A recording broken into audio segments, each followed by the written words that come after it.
In this video, we plan out our 2024 as a conversation. We're actually going to talk out how we're planning 2024. So come along and listen in, ask questions along the way, and we'll see what happens. What do you think? What happens next?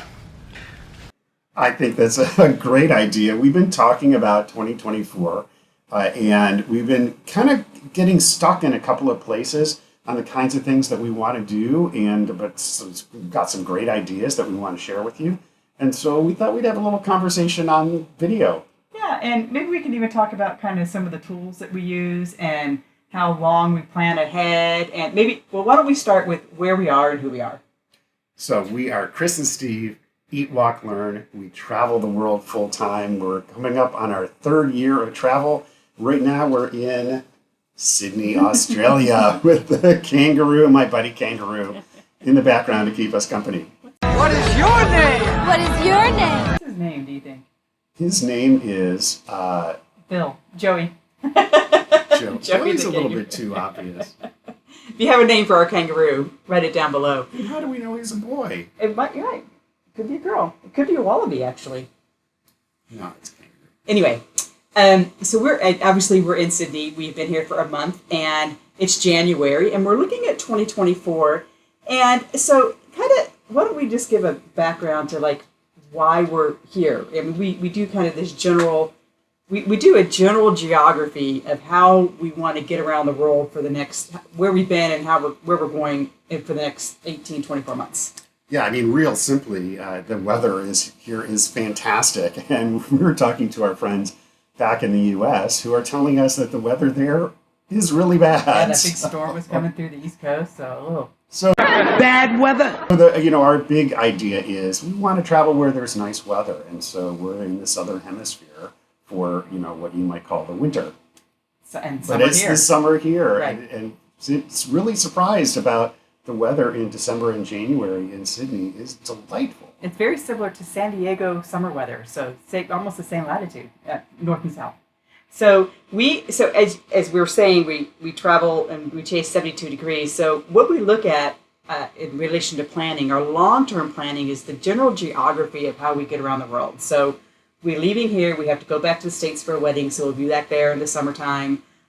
We're headed. We want to go to Europe to go see our daughter who's in Ireland, and then we wanted to be in Buenos Aires next Christmas. So we have a cruise set or partially paid for to leave from Europe to go to Buenos Aires. Yeah, so that was a big jump. So let's slow down a little bit. Yeah. So a year from now, Right. Next December, we again want to be in the southern hemisphere, and so we decided to go on a repositioning cruise from Portugal to Buenos Aires. Right, and then just to kind of continue the big geographical conversation, we'll go back up through the Americas, end up in the States again for the summer, and then we'll end up in the States, and we actually have to be in Ireland in May of 25 because our daughter graduates. And then we want to end up in South Africa in December of 25. So that's kind of like how we're circling the globe kind of in that manner. So that's the long-term plan. And so people ask us how long, her cat just jumped on the window. Ask us how long in the future we plan. So we kind of have this general macro view of our movement. And then we come back and we start scaling back to the big rocks. So the big rocks that we have are the daughter's graduation, we have a wedding this coming summer. This coming June. Right? And then some friends ask us to go on this cruise. So those were some rocks that we kind Don't get hit by falling rocks. of placed. So then those are rocks for the next 18 months. And then we kind of pull it back to, okay, well, what do we want to do in 24? So we sat around, I don't know, was it around Christmas or whatever, and we're like, okay, we really feel like we need to plan out 24. Everybody's putting up their 2024 videos, and everybody's talking about 24 and making all these plans. And all we kind of really had before Christmas was we knew that we're leaving Sydney in April on a cruise, and we have a wedding in June. That was kind of the only, and we didn't really know what the date was prior to Christmas, but now we know what the wedding is. So that was it, right? Right, and so, we have a lot of friends who also have this nomadic lifestyle, and some of them just kind of play it by ear and just kind of, they don't plan out a long-term in advance, I feel much more comfortable like knowing where I'm going to be a few months from now. Well, and Steve is a spreadsheet guy. I mean, we've got a spreadsheet it's been the running spreadsheet since we started. And some things on the spreadsheet are, the today's date, the location, how many days the visa, what day of a visa we're on for that location. So if like you get a 90-day visa, we're on the 85th day or whatever. So we're tracking our visa days so we don't get into immigration trouble. And then notes like, things that we want to do. They're not necessarily, they're just ideas of what things that we might want to do when we're in that area. So we can always go back into the past and see where we were, and then we're also projected into the future about where we think we're going to be. So the spreadsheet kind of guides us with keeping track of our thoughts about where we think we're going to be. And the spreadsheet is very fluid. So I mean, again, like Chris said, you can imagine the dates just going down the side. So we have dates going back to 2021. We'll throw a picture of what a spreadsheet looks like. Yeah. But then as far as specific planning tools, once we get something concrete, like we know what flight we're taking, or we know what cruise we're going to be on, or we know what hotel we're staying in, that actually goes on our Google Calendar. And so we use that quite a bit. So, one of the typical things we might use it for is that we land in a particular city and we need to navigate to our hotel, where that's on the calendar, and we just click on it and it goes right to Google Maps and tells us how we get to our hotel. Right, and if we've gotten like Wi-Fi or password information for the Airbnb or something, we'll put that in the calendar so that when we get to the Airbnb, we're not hunting for that. We know right where it is, or in case somebody forgot to give it to us or whatever. We've got that readily available right there in the calendar. Yeah. So let's talk about the next couple of months, and then we'll talk about our decision that we still haven't made for the month of April. So we're in Sydney right now. Where are we going from here, generally speaking? Right. So we know we're going back to the States, and we know we're going to Europe. So we prior to Christmas, we kind of like had mapped out we were going to do this, and this, and we were done. And then it's kind of like it didn't feel right. Like what? It didn't feel like, it felt like we were jumping to countries to go to countries just to go to countries. And what I've been saying to you like for the last 6 months, I'm completely burned out on tourist activities, cathedrals, centros, the tall tower, the big view, even some of the natural stuff I'm burned out. I mean, how many? This feels really ungrateful when I say this, and it's not what I'm trying to say, but it's like, how many more pretty beaches can we see? Been burn all out, did you? Right. What are we doing? What's our intention and what's our purpose? Right. That's the kind of thing that we talk about, and sometimes we agree and sometimes we disagree. Right. But some of the things that we do agree about are as far as like the activities. What's our focus? What is our intention? Right. And so, things like the long distance hiking that we like to do, cycling as well, and we might want to, bring that into our planning for 2024. So then what happened at Christmas time? Our daughter was here, and one of the things that we have been challenged with our family is they kind of, what's your cup say? Supercharger. Super cheap. That's us. Super cheap. Drink some, Joey. Anyway, our daughter was here, and one of the things that our family has kind of complained about, is they don't feel like they're part of our life. Like, we tell them where we are, and we call them all the time, and we visit them and so on, but they feel disconnected because we're so far away. So we thought, well, let's throw up. We didn't have a whiteboard, so I made this. I'll show a picture of. I made this. I took a trash bag and cut it up and put it on the wall and got a black marker out, and then kind of fleshed out on the wall as if it was a whiteboard where we were going and what we were doing. As she's writing it on the wall on this paper bag with a Sharpie, and all I can think about is it's bleeding through on the wall, and it wasn't. Be on the wall. It wasn't. It didn't. So. Yeah. Anyway, so she's sitting there, and so I'm up there, I'm writing, and Steve and I are talking, and she's like, oh, and so when she could kind of visualize where we were and how long we're going to be there, and like when we were going to see her, I think that lowered a level of anxiety about that she might have had about where are my parents in the world today. You think so? I think so, Yeah. and then we changed it all. Yeah.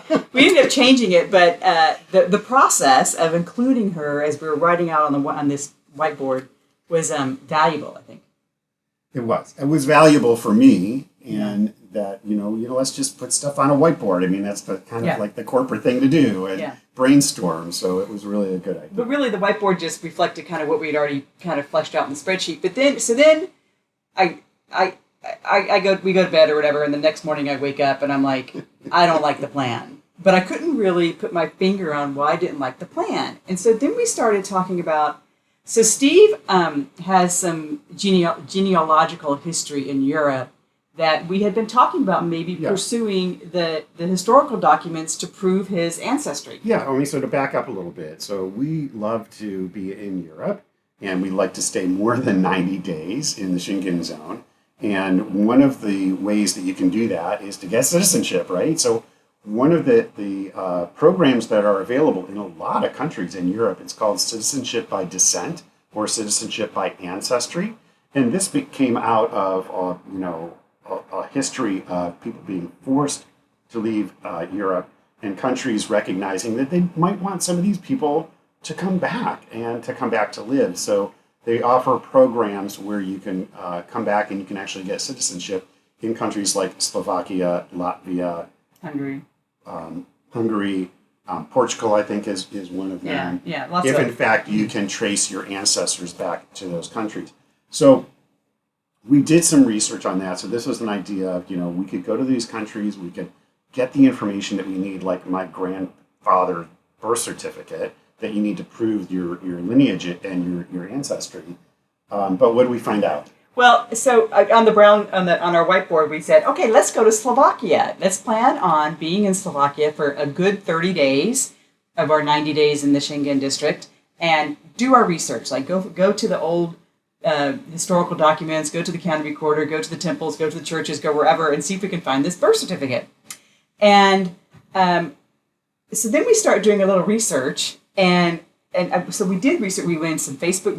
We joined some Slovakian Facebook groups, expats in Slovakia genealogy. There were several Slovakian groups. I also joined a couple of Hungary groups and Czechoslovakia groups because we weren't even quite sure of the geography of where his granddad was born, because it was during the Austria-Hungarian Empire, and the borders were changing at the time, and so on. So we weren't even sure what country it was. Anyway, so I went to bed. We went to sleep.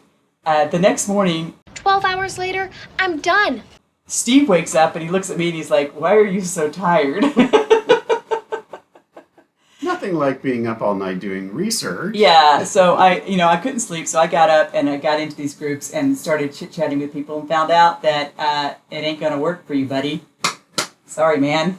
Well, I mean, it's just something, and it's good that we found out now before we started making plans to travel there and start doing, a ton of genealogy, that this program is just not designed for my ancestry. My grandfather left Slovakia in 1900, and the programs that are available for citizenship, it's around the World War II time. So there's a cutoff date, and I'm well beyond that cutoff date. Right, so. and so then the brown the brown whiteboard, we cross off Slovakia. Well, I definitely want to go to Slovakia, and it would definitely, I'd like to do that research. I'd like to see where my ancestors are from and where they lived. I think that's a very valid.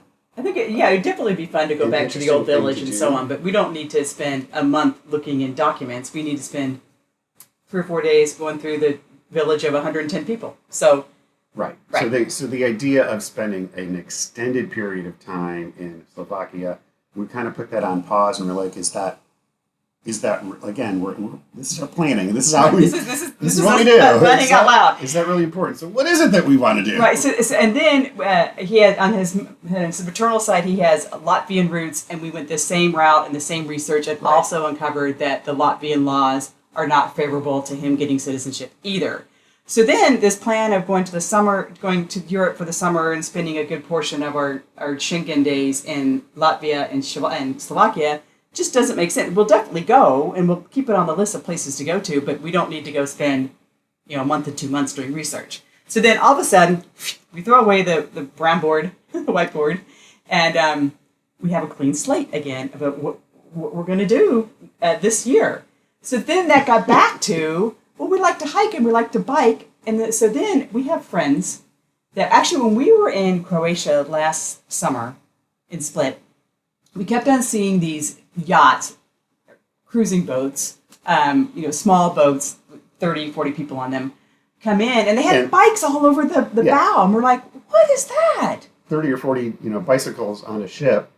You kind of take notice of that. Yeah, It's like, what are you doing? Yeah. And then we found out that there's these sail and bike cruises that these different companies do, that they cruise all around the Croatian islands. And so I thought, God, that would be a lot of fun. And then we go visit our friends in Western Mass this past summer, and lo and behold, they tell us they had done it. And we're like, well, how was it? It's a thing. Yeah, and they said it was fantastic. So Steve and I are sitting there thinking, I said, Bob and Javier did this, and they really liked it, and we talked about doing it. Let me send them a little note about who they did it with. Anyway, so Bob sends me a Facebook message back. We use this company. It was fantastic. Do it. So one of the goals that we had, we know that we're all over the board here. This is kind of like how we do planning. This conversation reflects how we do planning, is that we've been wanting to go to Turkey. And we knew that when we go to Europe, Turkey is a good place to go spend our non-Schengen time, because it's not in Schengen and you can spend up to 90 days there as an American. We thought, well, in our 6 months that we're going to be in Europe for the rest of the year, we'll spend some time in Turkey. Lo and behold, this bike and sail thing has a gig in Turkey. We thought, so we look at it, and I tell you about it, and you're like, what? Yeah. And when you look at Turkey, there's some great places that we've been thinking about going to, like Antalya and Izmir. And it turns out that there's one of these biking tours that goes between along the coast. So we're like, sign up. So I do the registration, I send them our deposit, done. So now we've got... You sent them a deposit. Did I forget to tell you? This is our planet. I was going to tell you, I did it last night. No, but I think we decided that's something that we definitely want to do. Yeah. But we're talking about so that would be late October. Yeah, late October. And so the cruise that we do have a deposit on a cruise that goes from in December out of Lisbon to Buenos Aires. So we know we have to be in Portugal late November, and so and we want to be in the best weather in Europe in October and November, which the further south you go, the better weather it is. So we knew that we were going to be in Turkey. I mean, this logically put us geographically in Turkey or Greece or somewhere. Well, we can't be in Greece because we don't have the Schengen days. So that puts us in Turkey. So it won't be the warmest weather, but it won't be the coldest weather either for Europe. So so working backwards from the cruise, we have November, which I guess we'll probably spend in Turkey. And then we have the last part of October, which is this bike ride, right? Right, so the last part of October, and then all of November will be in Turkey. Right. And then we'll make our way at the end of November. We'll save some Schengen time to get back to Portugal, and then we'll be in Portugal, and we'll save some time for the cruise on the Schengen time. So let's talk about a couple of the other rocks that we put into place. Our Europe, what are things we want to do in Europe? You told me that there's a writing workshop. Yeah. So Rolf, I haven't told you yet, but I'm coming to your writing workshop in Paris. So because we've been talking about doing writing workshops, and there's this fabulous, Rolf he wrote several books on vagabonding, Rolf Ivers. I thought, God, if he's doing, that's what I do is travel writing. Wouldn't it be great to go to a workshop on travel writing? So that's in Paris. So that's the first week of September. Right. So now we've got, I haven't signed up for that yet. Rolf, your check's coming. We're going to block off the first week of September, or the first 2 weeks of September will be in Paris. And then we've got the last week. You know what we could fit the Camino in? It's already on the spreadsheet, dear. So, and we want to do the northern. The Norte. So from like Lisboa or San Sebastian down to Santiago along the northern coast, because we did the Portuguese and Spanish coast last year and loved it. So we thought, won't we do the same beauty but do it on the north coast? Yeah, and we talked about this yesterday. If you don't remember. That we want to do it we're going to try this by the seat of our pants kind of thing.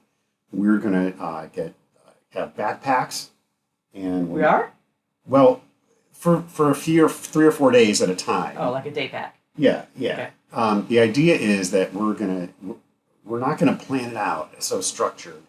We're just going to hike. Yeah, last time we did it, we were on a hike 2 days, stay 1 day, and then we moved our luggage every day or every other day or something like that, and really queued up the luggage transfers and so on. And I mean, it was great because everything was planned, except we really missed on some spontaneity and being able to stay some places that we had to keep on going. So that would be nice. Yeah, and so instead of like planning out, we're going to stay at these hotels and booking reservations well in advance, we're not going to do that. And so I'm thinking... I take him in a camper van and now he wants to wing it. Yeah, so I'm thinking we'll do about 20 days. Yeah, 20 days? Okay, so that would take us like through September. Until like October 1st. Okay, and then we got to figure out... Or the first week of October. Yeah. And then we're going to have to leave the Schengen zone. Right. So that's September on. So we got that figured out, and now we have this gap between when we leave Sydney and September 1st. Okay. So some of the things we know, we got to put the wedding in there, and we know we got to get back, and we know we need to see our kid in Dublin. Right. So you know what we should do is so we're looking at cruises. We're looking at these repo cruises. And we have like 6 different choices of repositioning cruises. If you don't know about repositioning cruises, watch our video. We got lots of content on repositioning cruises. But we need to take a repositioning cruise, and we haven't even booked it yet. They all go in April out of Sydney, either Sydney or Brisbane. And there's 2 that go to Hawaii, and then 3 or 4 that make their way back to the west coast of the U.S. And so one is like 42 days by way of Japan, and the other is 15 or 16 days by the way of Hawaii. So we can, and you would think this decision would be really easy, but it's not. I mean, so some of the cruises, and we'll talk a little bit more, and then we'll call this video to an end because it's getting long. But some of these cruises, like one of them goes exactly through the exact same ports that we went to go home, or to when we got here, the exact same ports to go home. And we're like, but then another one goes to places like New Caledonia and Fiji. And Samoa, we've been to American Samoa, but this is the other Samoa on the other side of the date line. So it does go through all new ports, and it goes to Hawaii. I mean, who doesn't want to go to Hawaii? We've been to Hawaii. Or we could go to like... I mean, this goes back to like, I'm tired of the pretty beaches and the tourism. Like what are we going to do in Hawaii if we're not doing pretty beaches? We're going to hike in a volcano. We've done that. We're going to hike in another volcano. Yeah. So yeah. Anyways, you can see we're having a little bit of a, this is how. But another one goes up to Japan and goes around Japan and then goes over the Bering Straits. But see, we did the Bering Straits last winter or last April, and I really don't want to do the Bering Straits again. So I mean, they're fine. I mean, Alaska's beautiful. We got married in Alaska. I mean, you come down through Alaska into Vancouver, but I don't know that I want to do that again. So these are really nomad problems. We don't want to go back to where we've been before. But we did decide that we are going to make a decision. Yeah, we're going to make a decide decision this week. We're going to, pay for our cruise for April, so we're not going to have that. So then that gets us back to the States at the end of April, and we have to be in upstate New York in the middle of June. So now we got to figure out what to do for the month of May and a portion of June. And then after we did decide that after the wedding, we're going to go see my sister. Her 60th birthday is 4th of July in Maine, so we'll go from upstate New York to Maine to birthday party. And then we are going to take the QE2. We did decide to take the QE2 from, I think it leaves out of New York to Southampton to get over to Dublin. That's because we thought that would be a nice treat. And it's only like $1,000, and it's 6 days on the $1,000 each. On the QE2, by the time you fly, you pay for 6 days of hotel. That's about the same price as if you take the QE2. So we're going to do that. We decided we're going to do that. Okay. So now we have this. What should we do in May? We're going to be in the States. Okay. So this is our criteria. We have been to each state twice. We have been to most of the national parks. We have been to. We have our family kind of built in, and we're going to see our family while we're in the States. So, because we're going to be at the wedding, and we got little side trips that we're going to make sure we see our family. So, we're asking you, what should we do in the month of May in the States? No? No, because we need to figure out, what do we want to do? What do we enjoy? I mean, somebody else is going to have a completely different idea Or Are they're we going to just come up with boring? random cities. Are we just boring people that we can't come up with something we want to do? Or is it that we've done too many things and we don't want to repeat them? But even, so here's the thing. Even if in a nomad life, and we talk about this, even if we say, you know what, we're just going to go to Phoenix and chill out for a month. I don't know. I don't want to do Phoenix in May. Flagstaff in May would be good. We're going to go to Flagstaff and chill out for a month. Yeah. But I mean, so there's decisions that don't have to be like big decisions. Or we can say, because we've talked about this, let's go to a language immersion school in Mexico City. Ugh. Why not? I don't want to do Mexico. I mean, we've done Mexico. We've done like a lot of I've been to Mexico 100 times easily in my lifetime. Okay. Maybe so not 100, 50. We'll figure it out. Yeah. But If you have an idea, we great. have Let's a do it. free travel on Southwest Airlines because we have all these points and then we have a companion pass. So when we think about where we want to be in the States in May, we think, well, where does Southwest fly? And I don't know, Southwest flies to probably 90 places, and we probably have flown to 87 of them. We haven't been to Aruba.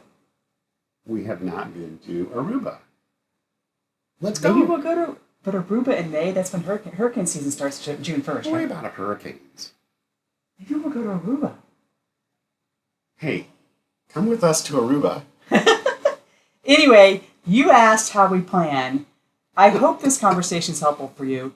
Please ask questions. Please interject. Please, I mean, if we see that, we'll look at the analytics of the video, and if everybody's dropping off at like a minute and a half, we knew this was a failure. Give our Joey a little bit. Oh, yeah, he needs a little caffeine. All right, Joey. All right. See you next week. Thanks for staying in. Thanks. Ciao. Thanks.